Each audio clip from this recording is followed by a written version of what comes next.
Welcome into the next edition of Road to the Draft. Casey Phillips here with staff writer Bree Dix. In this edition, we are doing a mock draft, which might as well be called the useless mock draft by the time we're doing this today, because this is the challenge of doing these around free agency, because everything can turn on a dime. So between the time of you completing this mock draft and us shooting this right now, everything has changed across the entire league, and including for the Buccaneers. But of course, on the Buccaneers side, it's for very exciting reasons.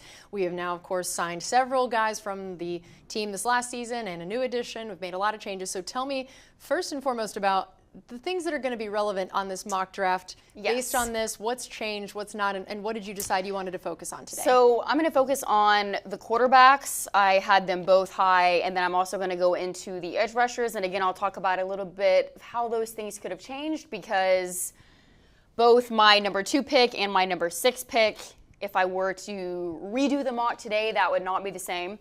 So obviously I have Cam Ward in my mock going number 1 to the Titans. But both Cam Ward and Shedeur Sanders are the top quarterback prospects in this draft. And a lot has been made about neither one of them participated in the throwing portion at the combine, didn't participate in the drills. And people are kind of making a big deal of that. But also, really for the better part of the last decade, quarterbacks have not been participating in those drills at the combine, really probably other than C.J. Stroud, who had one of the most phenomenal throwing sessions in combine history.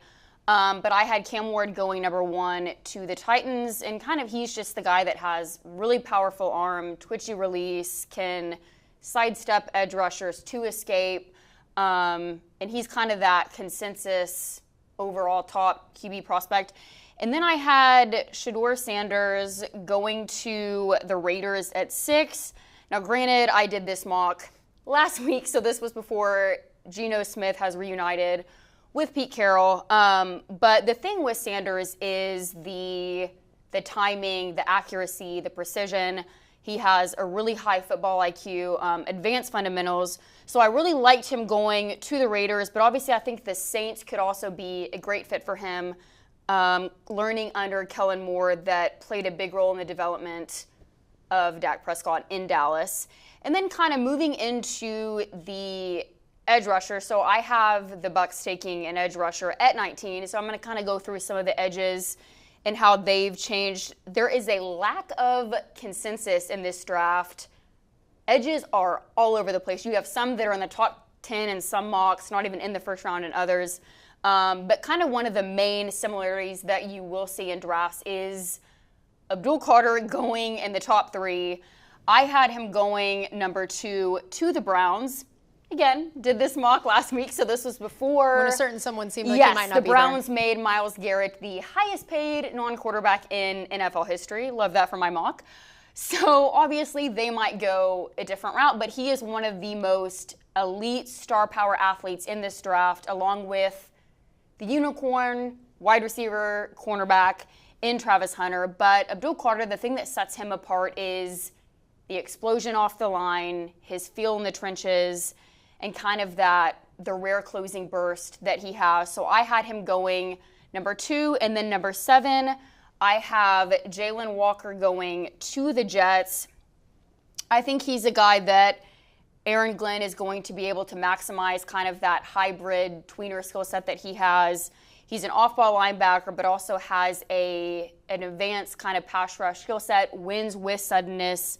So I think he's going to could be a key piece to kind of elevating the Jets defense. And then I have Mike Green going to the Saints. Which I'm sure Bucs fans are not excited about the idea of that. So he led the FBS in sacks last season, has a lot of production. And the thing with him is the power, the forward charge, keeps his legs churning. But the thing with Mike Green also is kind of there's been some things with the size that kind of is a lot. You'll hear guys that are a little bit undersized. But also there's been some question marks regarding the character and kind of his departure from Virginia. So he is definitely one of those players that has a high upside with his skill set, but teams are going to have to vet Mike Green. But all of those guys are people that continue to kind of rise. But also when you look at Shamar Stewart, James Pierce Jr., they're both guys that also have risen a lot. So if all of that happens, then it could very well be possible that I have Mikael Williams being available for the Bucs at 19.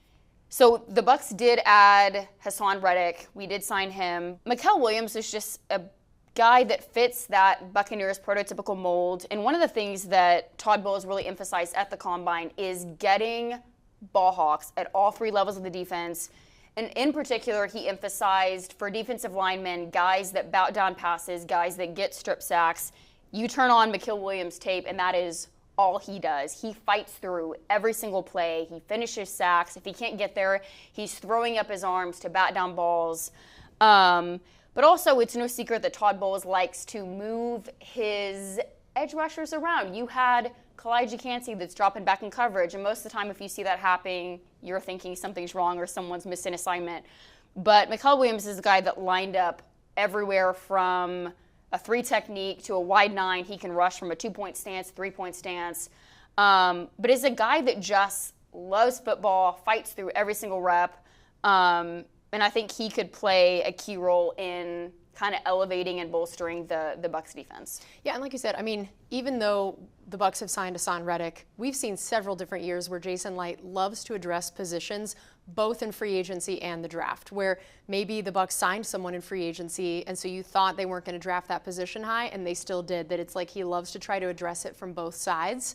And so I don't think that a signing of any kind in free agency is a guarantee you won't see the Bucs take that position. Maybe it affects exactly how high or low they draft that position, but whenever you can address it in both, it really leaves you that opportunity to just take the player you're most excited about if you've been able to address major holes in free agency as well. So even though a lot changed, a well-rounded player too. Yeah. I mean, the run defense has kind of been the Bucs calling card with guys like Vita Vea, guys like Kalijah Cansey. But Mikael Williams, 30% of his tackles resulted in a loss. So not only is he adept at getting to the quarterback, finishing sacks, wreaking havoc from that aspect, but also he's effective against the run. And he's bringing guys down. He has that quick diagnosis ability, and he gets there. Yep. So just all the way around, he's a guy that, and again, in a lot of mocks, he's in the top 10. So we might be a little bit, we know you love to be aspirational with your mocks. I do. Bree likes to take what she thinks is what the Bucs most need instead of exactly what's going to be there. But it's all right. We love it anyway. We're here for it. So, of course, like we just talked about, there are about infinity more mock drafts left that will now, of course, take into consideration everything that has happened in the free agency world. So definitely make sure you stay tuned for future Road to the Drafts, future mock drafts as well. And that's going to do it for us on this edition.